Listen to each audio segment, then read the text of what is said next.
صديقي حمزة سيحكي لكم كيف دخل الإسلام. قبل 30 سنة. During my freshman year, I met a student named Nabil. Did some really weird things. Like when we would be getting ready for bed, we'd all be brushing our teeth, and he had like a miswak, right? He had this we're like, what are you doing brushing your teeth with a stick?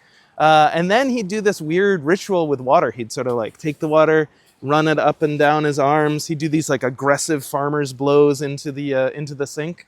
And then the coup de grace, the thing which really blew our minds was he'd put his feet in the sink and wash them. He'd go back to his dorm room and he'd leave the door slightly ajar and he would call the adhan out loud. So we'd just be walking down the hallway of this, American boarding school, and we hear Allahu Akbar, Allahu Akbar. The time we really became friends, so I was walking through the hallway and this delicious smell of Indian curry hit my nose. So I sort of followed my nose down the hallway until it got really strong outside of Nabil's door. Nabil was sitting there with his cousin on the floor, eating this goat curry with his hands, like Sunnah style. And he saw that, I was excited to see him, but I was even more excited to see the food. So he invited me to come down, so I dig in with my hands. And they were drinking masala chai.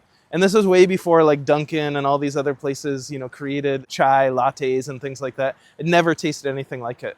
At this time, he actually gave me my first Muslim name, which was Mahbub Chaiwala. So beloved tea boy. I didn't really realize it was a joke until a few years later. I was at a masjid in England, and the imam of the masjid said, "Oh, brother, what's your good name?" And I proudly said, Mahbub Chaiwala. And so the imam just sort of broke out into laughter. And he said, brother, that maybe we could change the name slightly.